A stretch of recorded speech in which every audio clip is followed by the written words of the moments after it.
Olha só o que eu vou trazer para você. A turbina de um avião, modelo Airbus, A330, o nosso querido Samuel Lomas conhece, porque é um cara muito inteirado das questões de aeronaves, da companhia aérea Delta Airlines, pegou fogo durante a decolagem no aeroporto de Guarulhos. Olha que susto, isso na noite desse domingo, Rose. Pois é, após a explosão, a aeronave que tinha como destino a cidade de Atlanta, nos Estados Unidos, retornou ao aeroporto de origem em um pouso forçado. A gente está acompanhando aí as imagens. A Defesa Civil Estadual e o aeroporto de Guarulhos confirmaram que nenhum passageiro e nenhum tripulante ficou ferido. Que bom, né? Graças a Deus. As imagens foram registradas pelo canal do YouTube Aviação Guarulhos, que mostra ali, né, logo após a decolagem, a turbina esquerda da aeronave que pegou fogo. Olha, gente, o que é isso? Que situação. Com a explosão, o material em chamas caiu no gramado do aeroporto, dando origem a um incêndio. E também já começam a circular imagens aí do momento da explosão, porque casas que ficavam próximas ali ao aeroporto conseguiram, câmeras de segurança também nos arredores conseguiram filmar, mas não deixa de ser algo que é apavorante. Imagina a tripulação e os passageiros que estavam dentro desse avião no aeroporto de Guarulhos. Gente, agora, Siqueira Júnior, nosso apresentador aqui, estava viajando de São Paulo aqui para Manaus essa madrugada. Ficou mais de 1 hora com o avião dele sem conseguir decolar, presos ali, aguardando, porque tudo ficou bloqueado, né? Não tinha ainda informações adicionais naquele momento do que poderia acontecer. A própria tripulação do voo em que ele estava já tinha acabado a carga horária, tiveram que mudar, inclusive teve que mudar a tripulação para poder seguir viagem e não olhei a última atualização agora se já conseguiu pousar em Manaus, mas muitos voos ficaram ali durante muito tempo sem conseguir decolar por conta desse problema que houve com esse avião. A turbina que literalmente pegou fogo, explodiu, pegou fogo no ar. Graças a Deus ninguém morreu. E olha, ainda falando sobre São Paulo, um incêndio criminoso atingiu a fachada da Casa do Saber. Biblioteca, gente, ao ar livre, criada no bairro Jardim América, na região oeste de Belo Horizonte, na noite do último sábado. Olha aí, ó, segundo o Corpo de Bombeiros, o incêndio atingiu a fachada do imóvel, além de alcançar a rede elétrica, uma árvore próxima ao local também. Cerca de 4.000 litros de água foram usados para combater as chamas que foram totalmente debeladas na madrugada deste domingo. 2 suspeitos fugiram a pé e até a última atualização não haviam sido localizados ali, né? A polícia investiga esse caso, ninguém ficou ferido, mas está aí o registro para você desse incêndio que acabou assustando ali os moradores. Para fazer uma observação, eu falei São Paulo e sem Belo Horizonte, tá, gente? Belo Horizonte, exatamente. Eu quis dizer notícias ainda do Brasil inteiro, aí eu acabei falando de São Paulo. Nos Estados Unidos tem manifestação, milhões de pessoas foram às ruas neste fim de semana para protestar contra o presidente dos Estados Unidos, Donald Trump. Pedro Paiva, bom dia para você, meu amigo. Bom dia, Luiz, Rosiane, bom dia para todos que nos acompanham também. Sábado foi o 3º dia de mobilizações chamado de No Kings, o dia sem reis, desde que Donald Trump voltou ao poder em janeiro do ano passado. E esse sábado foi o maior de todos. As manifestações aconteceram simultaneamente em aproximadamente 3.300 cidades. Nunca na história dos Estados Unidos, tantos protestos aconteceram ao mesmo tempo.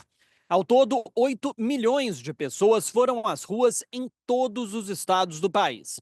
As maiores manifestações aconteceram nas grandes cidades, mas até mesmo nas cidades pequenas, incluindo em estados fortemente republicanos, pessoas foram às ruas.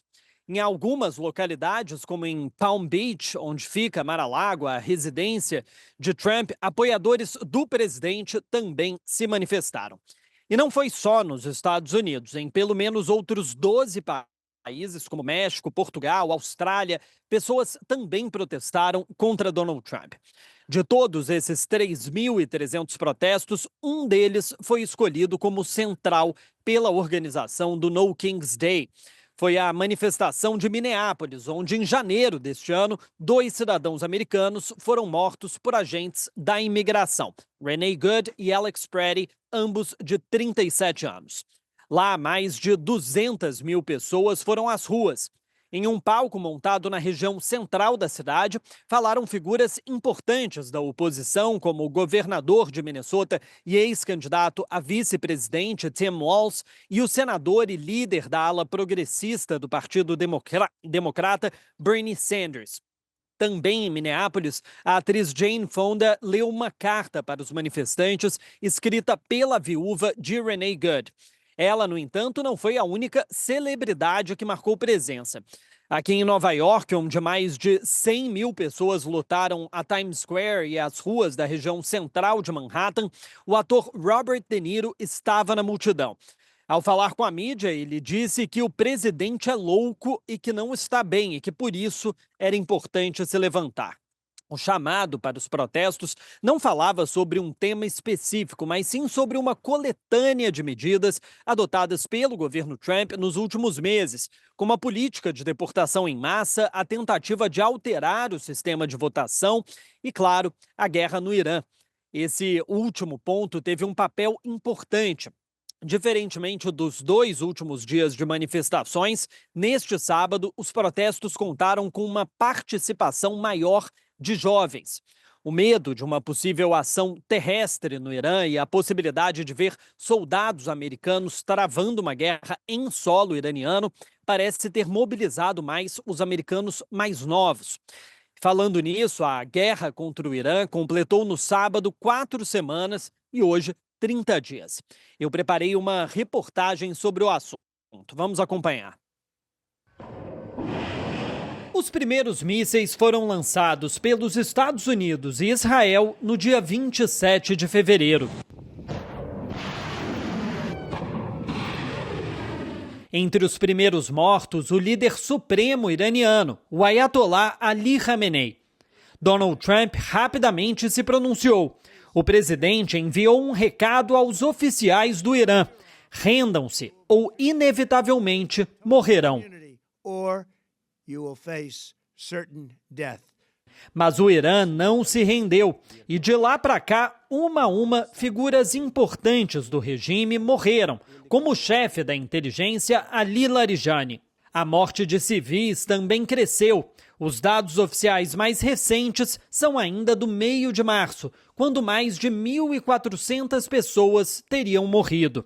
Dentre elas, quase 200 crianças em uma escola para garotas. Um ataque realizado pelos Estados Unidos e que está sob investigação do Exército.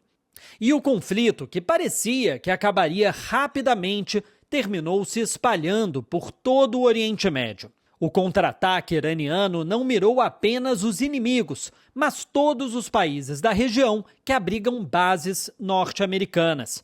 Em Dubai, Abu Dhabi e no Bahrein, a paz foi substituída pelo medo constante das sirenes que avisam sobre os ataques aéreos.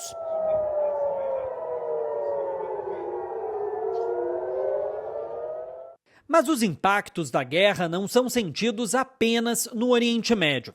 A arma secreta dos iranianos não era uma bomba, mas sim um pequeno estreito por onde passa 20% do petróleo consumido no mundo. O fechamento do Estreito de Hormuz faz parte da retaliação iraniana aos ataques. Por lá passam mais de 130 navios todos os dias, grande parte com carregamento de petróleo e derivados. A escassez no mercado internacional faz disparar o preço dos combustíveis, um problema que afeta o mundo todo, incluindo os Estados Unidos. Ainda que distante da zona de conflito, o americano sente o peso da guerra no bolso. A gasolina, que era cotada a aproximadamente $2,90 o galão antes da guerra, chega agora a quase $4. Donald Trump, que parecia ditar as regras do conflito e que chegou a dizer que não aceitaria nada menos do que uma rendição total, mudou de tom. O presidente insiste que as negociações estão avançando, mas por enquanto a guerra que começou há um mês atrás ainda não tem data para acabar.